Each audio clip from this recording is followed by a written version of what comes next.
Hello, everyone. Welcome to LabOPEX Live. As usual, go ahead and let us know if you're here. We want to know that we're talking to someone, so go ahead and engage those comments. Put your name in, who you are, where you're coming in from, so we can say hi and we can feel comfortable that we're talking to someone. So today we're really excited because we're talking about a very interesting topic, professional societies. And I know there's a lot of discussion that's going on about that, especially with medical lab professionals. There's just so much that's going on with us, and we're like looking for solutions. And Dana Powell Baker and Aaron Odegard, we're going to have some great discussion, and hopefully at the end of this live, we'll have a little more clarity and feel as if there may be something that we can do. So, hey, Sean, nice having you, Sean. We're gonna go ahead because, we have two guests and we're gonna ask them to say a little bit about themselves. They are leaders in different associations, different professional societies. They're going to introduce themselves, tell us, how they got involved as medical lab professionals on their journey, how they got involved in professional societies. I'm going to start with Dana. Sure. Good evening, everyone. So I'm Dana Powell Baker. I'm based here in Kansas City, Missouri, and I'm an assistant professor with the Department of Clinical Laboratory Sciences here at the University of Kansas Medical Center.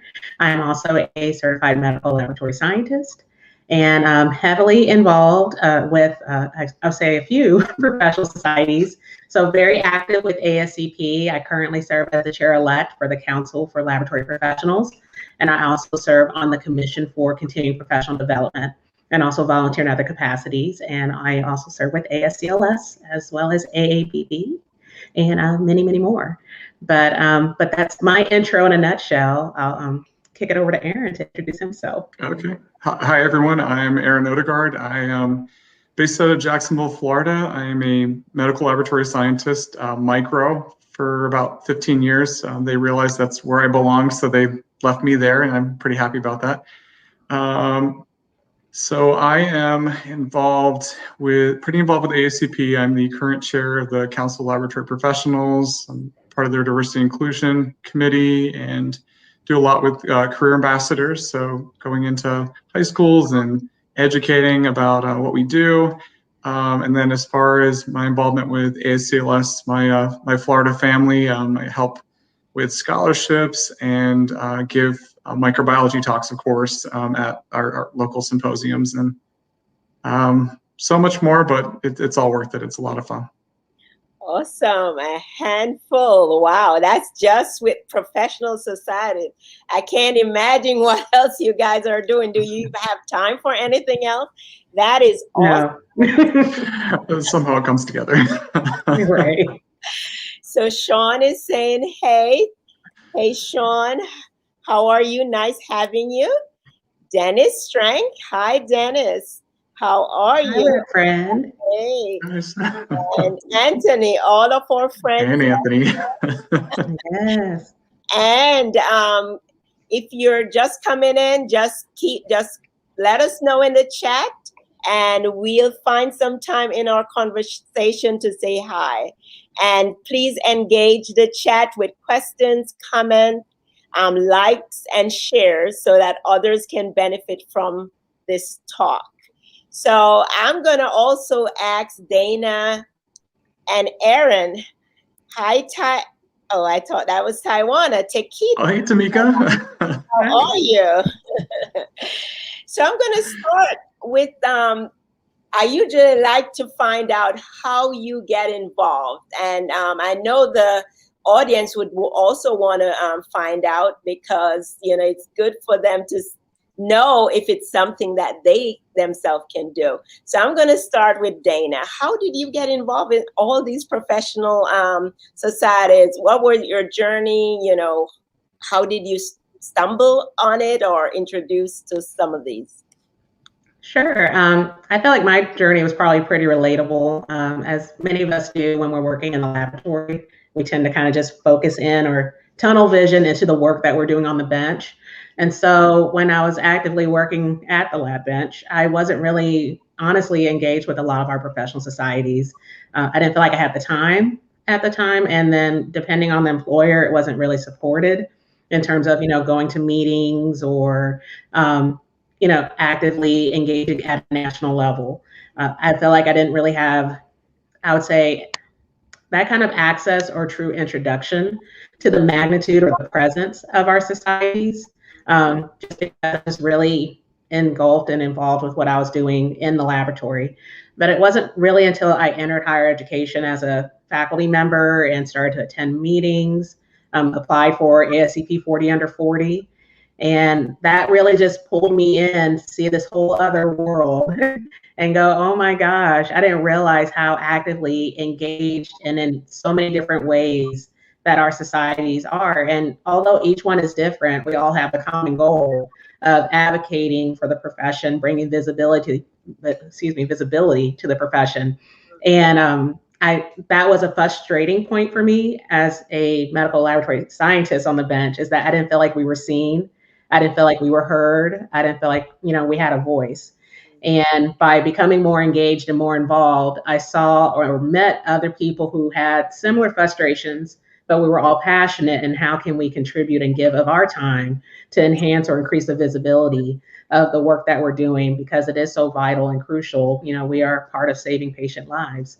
And so I would say that was really the pull in, definitely the 40 under 40 piece that really captured my attention, pulled me in, and I've just been trying to figure out any way I can to be involved or engaged, just to really promote that message of, advocacy and LabUcate, and that, we are educating people, not just within our profession, but outside of our profession, on the value of the laboratory, and hopefully, attracting more people into the profession, but also just being a part of that voice, because I think that's so heavily needed, even more so now.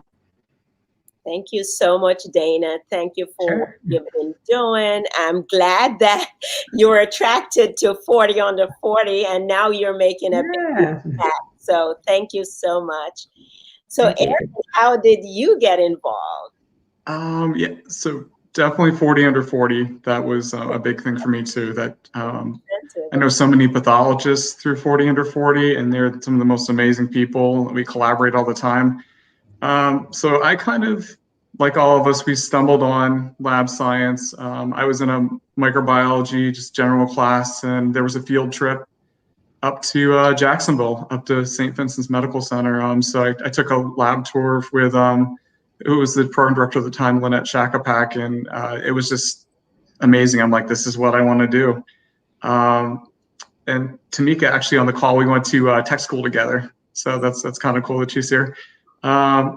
So I was in the lab at Mayo for 10 years or so, was tech specialist, and wasn't really as involved as I should have been, but got the chance to teach at our local MLS program, which was an amazing experience. I loved every bit of it. I got all my slides together, my teaching stuff, and I was like, this is going to be great. Next year is going to be even better. And they ended up shutting down the program. So at that point, I was like, this isn't going to happen. And got in touch with some friends I knew that connected me with the current chair of the CLP at the time. And they were there for me, helping to advocate. The program did close, but that was kind of the start with me connecting with people. And then I was suggested to look into the 40 under 40 program, and it's been amazing. I've met so many amazing people, and like ASCP and ASCLS, they give you the opportunity to just advocate for the profession, but also feel visible. So if you're sitting on the bench and you can't quite get to the 1 or 3 positions above you, you get to be involved in these groups. And for me, that it gave me a voice when I felt like I didn't have one at one point. So it definitely empowered me. So dumb luck, I lucked out, but very happy I ended up where I am today. So I'm glad you lucked out, and I'm glad you're here today talking, giving your story, that if anybody else is in your position will know that there are other options, because a lot of people are saying we're hidden, we're invisible, and what can we do? So I'm glad you're here sharing. So I'm going to say hi to some more of our guests. Justin, hey, how are you? Hey, Justin. And Patty, how are you, Patty? Hey, my neighbor. She's down the road. Hi, Patty. Remember the last time you guys were yes. in the chat, and Patty was a president of one of the international professional CLMA, and now CLMA is actually working along with ASCLS and ASCP. So. Yeah. And Yolanda, I love some of the input from Yolanda, especially when it comes to professional societies. So, Hi. And Sean is saying, I'm not a medical technologist by trade, but will I be able? Oh, we're going to answer some of those questions. I don't know if you want to jump into it now or you want to wait till later. But I'll sign you up now, Sean. I'll sign you up now. Sean is ready to go. Sean is like, jump on in, Sean. I'm adopting myself in this profession. I love it. I'm working with medical lab professional, and I just love it so much. And we value our partners. That's it's not just strictly for us. Partnerships are huge and paramount to the work that we do. Yeah. So tell us about some of the benefits that you get out of it, some of the opportunities and benefits, and some of your personal story that the audience can, listen to and hear, maybe as a way to see if it's good, if it's something that's right for them. So I'm going to start with Dana again.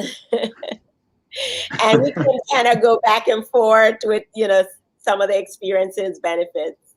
Yeah. So I'm gonna steal Aaron's answers. No, I'm just kidding. So I think the definite or obvious benefit for me is just the amount of networking that we're able to do. A lot of people that I've become really close friends with, or just really good colleagues with. Aaron's one of those people that I've met through society engagement that I wouldn't have probably met otherwise. And so it really broadens your not just your knowledge base, but just knowing that other people are going through similar situations in different parts of the country or even across the globe.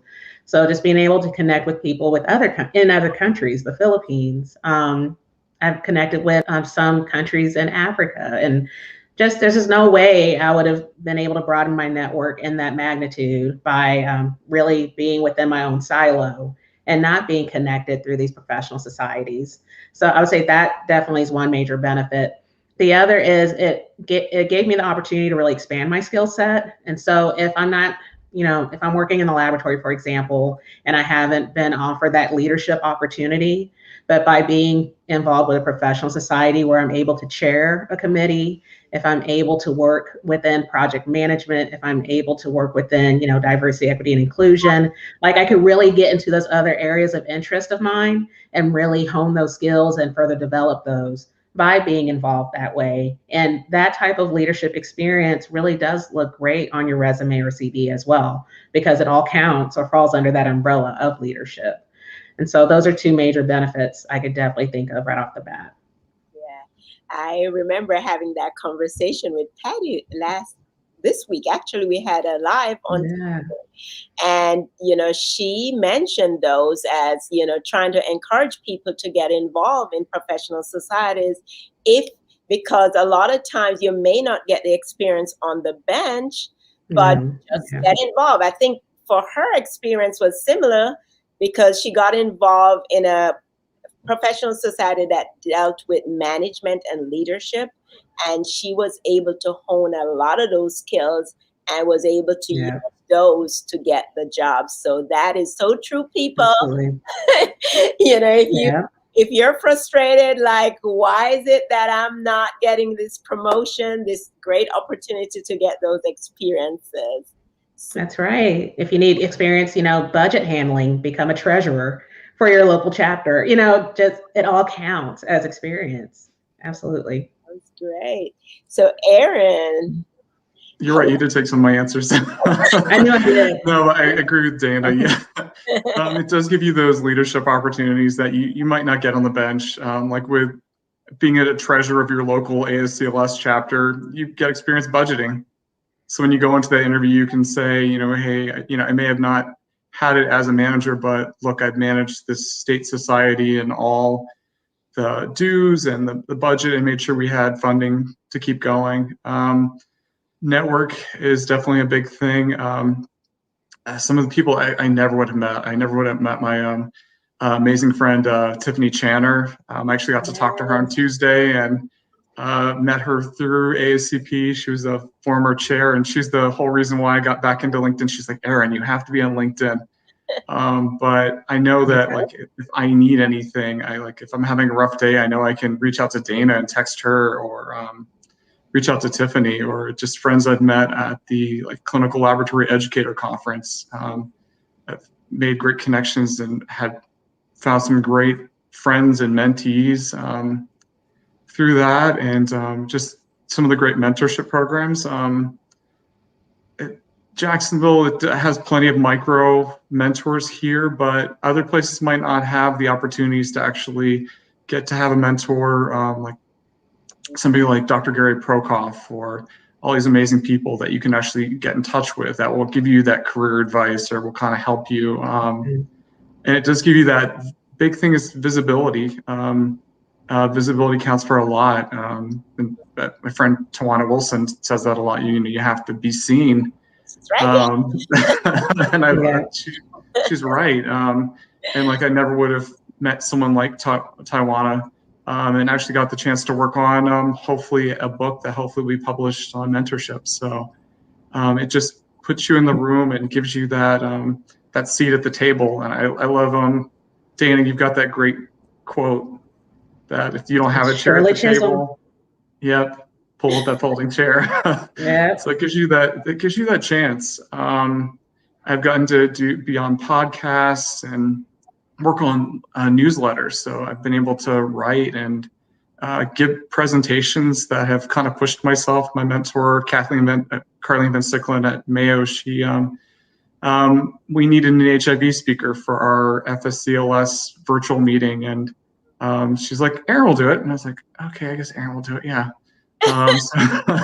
So she pushed those kind of mentors and those connections pushed me to put a great talk together that now I got one of the program directors down in Brandon, Florida, Trippett, reached out to me and said, hey, I saw that talk. My students would really benefit from it. Can you be there? So just that visibility too. And all those great opportunities that you don't quite get on the bench, like Dana was saying, but can really build who you should be. And for me, I guess I didn't realize what I was capable of, and the people that I've met through societies have kind of pushed me. So Dana's always pushing me to be better. Taiwan is pushing me to be better. Tiffany's definitely pushed me to be a whole lot better. But it's that drive that you can lose by just being on the bench. And so looking back at those couple of years where I wasn't involved, I was like, oh yeah, I probably, if I wouldn't have had those people, wouldn't have maybe finished my master's degree or been a part of that meeting or met those people, or so, yeah. Wow. Your network is your net worth. So little family. Yeah, just this proximity with greatness. People are doing great. How can you not want to do great when you're surrounded with people with all this great ambition and goals? So it's just such a great, these are some great benefits. Let's see, Patty is saying we're all in this together. Sean, you can join as a community member. We're recruiting Sean. Yes, Justin. Good job, Sean. Yeah. So Justin is saying Sean could join as a community member. Sean is ready to go. Yes. And of course, Taiwan is here. She's Hooray. some of my favorite signs. Yes. Right? Taiwan, of course. You are one of our favorites. Yes. You are one of our favorites. Your ears should be ringing all the time, Taiwana. It's good when you know people can quote you when you're a great mentor. You know, it's like Taiwana said, or Taiwana encouraged me to do this. This is awesome, Taiwana. Lisa. Taiwana keeps me exercising too. Just keeps me riding my bike. Hi, Lisa. Nice. Hi, Lisa. Okay, so so basically, you guys are saying that this professional society is not just a group of people sitting somewhere in an office who are not medical lab professionals. They're just people like me and you working on the bench that are that see the benefit and volunteer our time to help us ourselves, right? That's what I'm here. Yeah, because I mean, that's one of the things that I always say, you know, if not me, then who? You know, we can't always look to or expect someone else to step in and fill the gap or contribute or volunteer their time, because all these extra engagement opportunities, I'll say, we're not getting paid for, you know, and so it's definitely beyond our work, our professional work, and what we clock in and clock out to do, but we love it. And we're passionate about it because we love our profession, we love our colleagues, we love our patients, and we just want to, you know, make a lasting impact and make a difference in the lives that we serve, especially in modeling or demonstrating those others that may be watching us do this work. I don't want to just tell my students, hey, you should get involved and get engaged, but then they're like, Professor Baker ain't doing nothing, you know? So I want to be able to model and demonstrate that, you know, I'm doing these things to, you know, crack ceilings, open doors, enhance visibility so that you can walk through and keep doing it. You know, we have to keep it going. And so that's just a huge part in knowing that we're not within a silo. There's other people watching us. And so we definitely want to model what we hope others will, you know, step and hopefully do. But there, you know, I know we went through a few benefits here, but there's just so many more beyond what we're sharing here. And I've rarely encountered someone that said, you know, I volunteered and I have truly regret this experience. You know, you gain something, whether it's a new friend, a new connection, a new job, an introduction to a different degree path that you probably wouldn't have considered otherwise. There's just so many different benefits to this that it's definitely worth looking into. Okay. So when it comes to advocacy, because I hear a lot of, you know, people saying, well, you know, who's advocating for us, or we're not getting this and we're not getting that. Do you want to speak to that advocacy piece? Yeah, I can start off if that's okay. Yeah, so I didn't initially realize how much groups like ASCP and AACLS advocate for us visibility-wise. With ASCP, there's a whole legislative group that's working with different, if you find a state law that's going to affect how we're being regulated, they're there to fight for you. If you're like, I didn't know until the program my era is being shut down that there's whole groups of people that are willing to rally around you to kind of support you at that point. Even we've all get the email for the jobs wage survey. ACP's been pretty adamant about making sure that they get the data so that way you can go to your administration and go, okay, well, look, this is what the average is around the country. And it also gives you a chance to be an advocate for your profession, because it gives you a whole group of people to kind of lean on as well.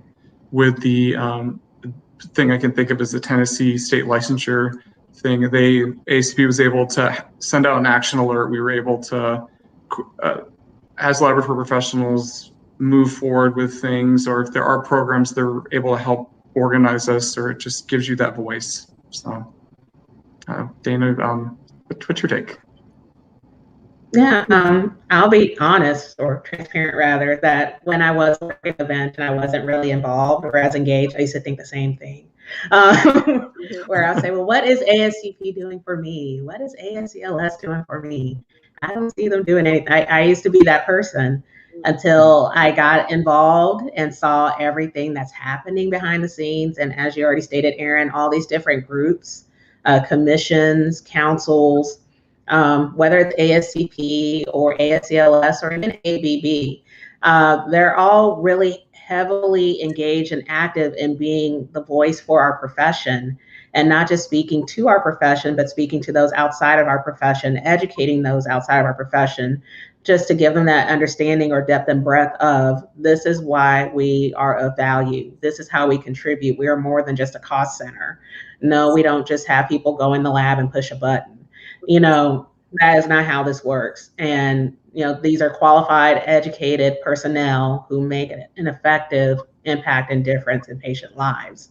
And so it takes getting involved and getting connected and really planting yourself in these different groups so that you can see for yourself the amount of work and advocacy that is happening. And once again, yeah, you could sit back and point things out that are wrong, but how do you want to plug in so you can help things be right? How do you want to contribute your voice and be a part of that change? We all need to do our part to be a part of the change that we wish to see in the world. And I'll give that to Gandhi. That's not me, of course. But I just think that's part of almost the social responsibility, if you really think about it. Especially when you think about our code of ethics, duty to the profession. What does that mean? Duty to the society. What does that mean? And so you don't have to be the chair or the president per se, but you can find a council, a committee, or a group where you can contribute your time, your gifts, and abilities to help that agenda of labvocacy rather, move forward. I like that. Sounds great. Sounds great. You want to say something else on that, Erin?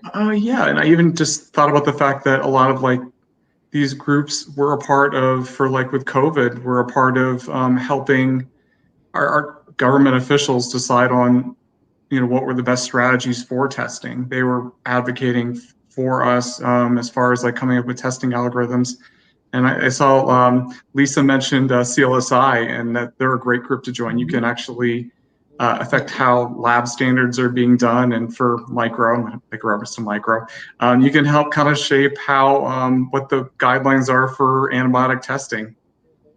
So just being a part of one of those groups, you're not only developing, learning more, but you're actually shaping the profession. It's that pulling up the folding chair, a seat at the table that you might not get if you weren't involved. Right. Let's hear what our audience have to say. So Taiwana is saying networking is a huge benefit. Met a lot of great personal and professional contacts. And again, love Tiffany Chandler. Yes. We love you, Tiffany. ASCP many years ago. And Taiwana, jump here. Advocacy starts with each one of us first. Yes. Great. And Lisa is saying, I'm glad you all are touching on this. I'm still asking about this. I joined CLSI and also ASCLS, or maybe she meant ASCLS, unless there's an ACLS that yeah. So yeah, it's great to be on different boards making decisions.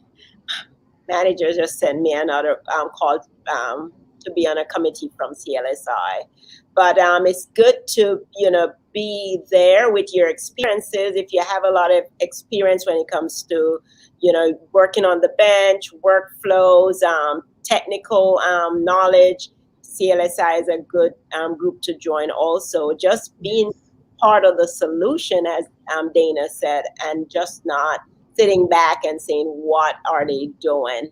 So I love that.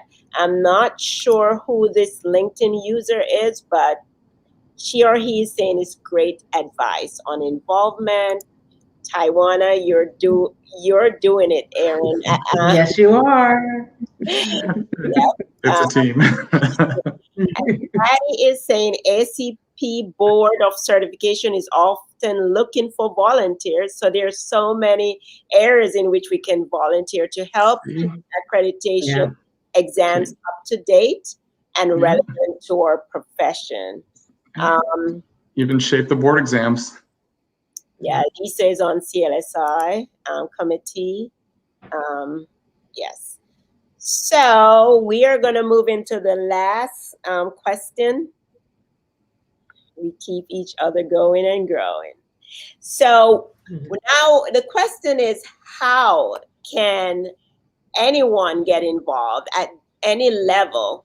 You know, how can they get involved? Dana. Sure. No pressure. No pressure at all. The first and probably easiest step is visiting the websites. So whether you visit ascp.org, you visit ASCLS, or even AABB, all organizations, even beyond those, have a volunteer link. Whether it says get involved, get connected, volunteer, maybe the simple heading for that. And complete the application. Usually all those are really brief processes. Even for becoming a mentor. You could just complete that application if you want to start there. And usually once you get that one foot in the door, that's really all you need. Once you're involved, they see how you contribute. You're going to be asked more than you probably sign up for things. Yes. And I'm like, great, you show up to meetings. Have you thought about this committee? What about that? What about this? And so you don't need to sign up anymore. They sign you up for you. That's funny because it's true. It is. And so just that first step. But even if you see someone who's actively involved or engaged, you can reach out to any one of us and say, hey, I see what you're doing with ASCP, or I see what you're doing with ASCLS. How do I get involved? How do I get engaged? And we'll connect you to those appropriate people as well. But definitely starting with that application and completing that, just so you're on file and we know how to get in touch with you and where to find you. Thank you. Is anything else, Erin, you want to add? Yeah, no, I would say, don't be afraid to reach out to any of us. It's you just have to be a little brave. It's and you'll surprise yourself. It can be either through like social media. I do a lot of case studies on Twitter. So now I have a good friend of mine, Tiffany Gill, does a lot of YouTube videos, and we connected, and I probably talk to her like every other day. But yeah, just so don't be afraid to actually click volunteer. Great place to start is the mentorship program with either ACP or ASCLS. You have all this great knowledge. You need a mentor. One of my mentors, Dr. Melissa Upton, says at every point in your life you need a mentor, so you can be that voice for somebody that needs it. Me and my friend Andrea were helped this great woman, Melissa Collins, get back into the workforce, to get back into micro, and she just needed support and to go through like resumes and just talk through things. So you can start there. And then even with visibility, ASCP's got the Career Ambassador Program.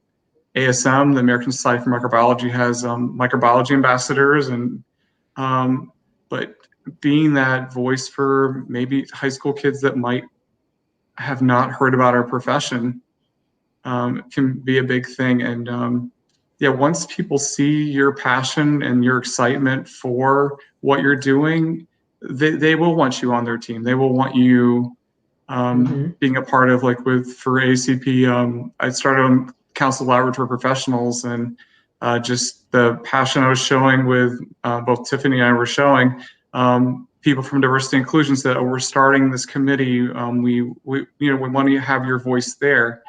And people that are like Dr. Gary Prokoff, who I've nerded out a little bit because he's on my micro textbook, saw my passion, and he will reach out to me and ask how things are going, or just making sure that don't be afraid to let your voice be heard, because it's important. And if you're not going to be the one to change things, you can't complain. You've got to actually just start doing it. and be brave. Right. So it's that first step. That Mhm. first step, just The first step. hit that volunteer button, get involved, and before you know it, Yep, just jump. right? You're stuck. You're sucked in. Yes, a lifelong commitment. In a good way, in a great way. In a great way, yeah. And Yep. Anthony is a patient advocate or patient champion through ACP. So that is great. He's amazing. Involved and he's loving it. Very supportive of, and this. Oh, that was. So, how can the audience get in touch with you, because they may have more questions, about this? They may start applying and they may have questions. How can they get in touch with you or keep in touch with you? Sure, I'm everywhere. So you can reach out to me on LinkedIn. I have my profile there. Also on Twitter, I can be found using the handle That Lab Chick. So at That Lab Chick. I'm also on Instagram at Hello, I Am That Lab Chick. And so, and also you can reach out to me via email. So that's Baker15, 15 at kumc.edu. So Dana, could you put that once you get off? This is recorded, so you're going to see the comments. So, you can put your contact information there. Absolutely. How about you, Aaron? Okay, yeah, you can find me on LinkedIn. You can also email me at aaronkodegard@gmail.com. So keeping it very simple, name, middle initial, last name. And then I do quite a bit on Twitter, and my handle's at Odie, ODIE 0222. So like the dog from Garfield. Yay. 222. I need to be on Twitter. It seems like all of my lab friends are on Twitter, so it is the place to be. Come engage with us on Twitter. Yes. all the fun. We're goofy. We have great case studies, and it's a fun place to be. Wow. Thank you, guys. This was fun, and this was, a lot of great information. So thank you so much. And this is recorded. You can go, you can engage with the audience, if there's, any questions that they had that you weren't able to answer. And thank you so much, beautiful audience, for your great engagement, great comments. We really enjoy this. Thank you. Have a great evening. And every Thursday, I think most of us who are here already know, LabOPEX Live at 7:30. We have some great guests usually on the show, a lot of things that you can benefit from. So just for me, I have my hashtag, you are an important part of the whole. So, my post, you can see that you are an important part of the whole. So thank you guys, and have a great evening.